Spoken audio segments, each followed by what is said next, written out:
Toto nie je koniec sveta, ale odhalenie pravdy o európskej ľavici.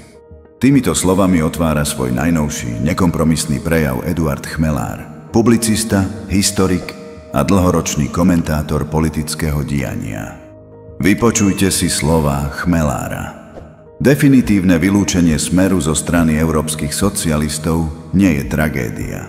Preceňuje sa význam strany európskych socialistov, ktorá už dávno opustila klasické ľavicové hodnoty a nahradila ich moralizovaním o menšinách namiesto riešenia sociálnych problémov.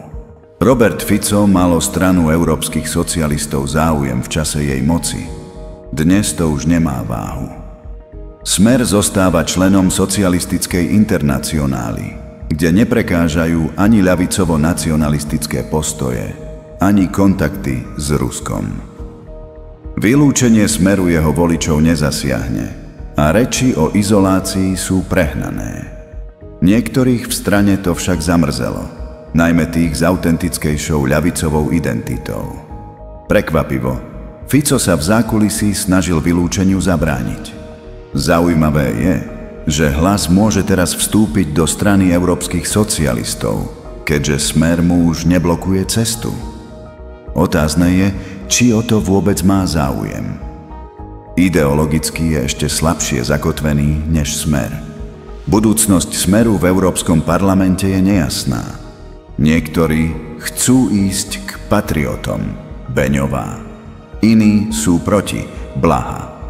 Fico zatiaľ váha, vstupom do frakcie s Le Penovou či holandskými neofašistami by stratil zvyšky sociálno-demokratického imidžu.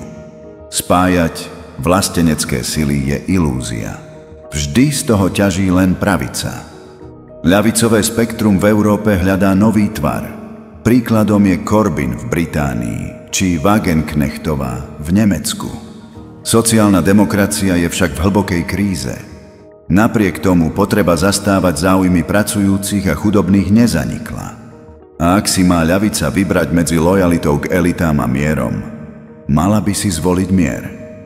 Jean Jaurès, ktorého zabili pred Prvou svetovou vojnou, vedel, že národ je jediným majetkom chudobných. A tam, kde ľavica zabudla na mier, zmizla aj z politickej mapy.